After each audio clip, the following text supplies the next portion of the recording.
Bonjour et bienvenue dans ce nouveau tuto tableau pratique où nous allons voir comment faire des totaux dans nos tables texte.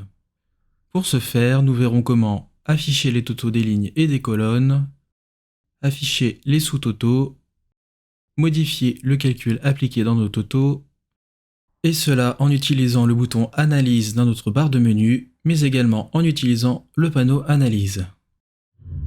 Pour commencer, dans une nouvelle feuille, affichons le montant total de vente par catégorie et par segment de marché. Pour ce faire, faisons glisser la dimension segment dans l'étagère des colonnes, puis la dimension catégorie dans l'étagère des lignes, et enfin la mesure vente dans le repère texte afin d'obtenir le tableau croisé suivant. Dupliquons cette feuille que l'on utilisera plus tard. Ce tableau ne permet pas d'apprécier le montant total de fournitures de bureaux vendus puisqu'il scinde ce montant entre nos trois catégories.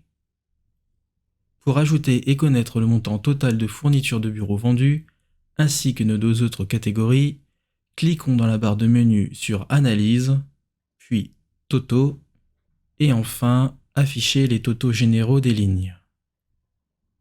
Nous voyons dès lors que pour chaque catégorie, Tableau nous affiche désormais le montant total de vente.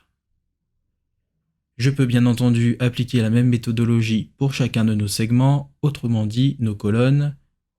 Pour ce faire, cliquons sur Analyse, puis Totaux, et enfin Afficher les totaux généraux des colonnes.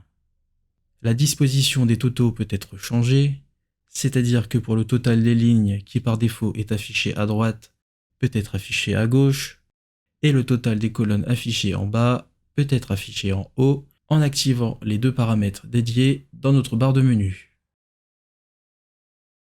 Nous voyons qu'il est possible de faire également des sous-totaux. Pour l'illustrer, ajoutons la dimension sous-catégorie dans l'étagère des lignes à droite de la dimension catégorie, afin d'avoir pour chaque sous-catégorie le montant total des ventes par segment et également le montant total de vente globale par sous-catégorie, puisque nous avons précédemment activé les totaux des lignes. En revanche, nous voyons que les totaux des catégories ne sont plus affichés puisque désormais le total s'applique sur ma dimension sous-catégorie. Pour les afficher, nous allons activer l'option sous-totaux en cliquant sur Analyse, puis Totaux, et enfin ajouter les sous-totaux. Par défaut, Tableau applique le calcul somme dans mes totaux et sous-totaux, mais je peux très bien le modifier en allant dans ma barre de menu, puis Analyse, Totaux, puis additionner tout en utilisant par défaut correspond à la somme, donc si je clique sur somme, rien ne va changer dans mon tableau croisé. Je peux choisir moyenne, minimum ou maximum, ainsi en choisissant maximum. Dans mes totaux et sous-totaux, Tableau m'affiche la valeur maximale de toutes mes lignes dans Total général et la valeur maximale de mes colonnes dans Total. A noter que je peux modifier le calcul directement dans mon tableau en cliquant sur l'un des totaux, puis en modifiant ce dernier via la liste déroulante dédiée. En revanche, il faut noter que le calcul s'applique pour l'intégralité de mon tableau croisé dynamique, nous ne pouvons pas modifier les calculs au cas par cas. Allons dans notre seconde feuille que nous avions dupliquée au début de ce tuto, qui contient notre tableau croisé sans totaux. Nous avions vu comment ajouter les totaux et sous-totaux via la barre de menu puis Analyse et Totaux, mais il existe également une autre façon de faire en utilisant le panneau Analyse qui se trouve à côté du panneau de données à gauche de notre écran. En cliquant dessus, Tableau m'affiche tous les calculs qu'il est possible de faire via l'outil. Comme j'utilise une table texte et non un graphique, la quasi-totalité des options est grisée, donc inutilisable.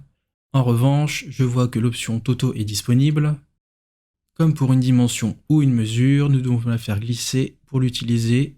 Ainsi, au survol de mon tableau croisé, Tableau me demande quel total afficher, et en relâchant le clic de ma souris au-dessus l'une des options, Tableau applique le total demandé. Réitérons l'opération pour les colonnes.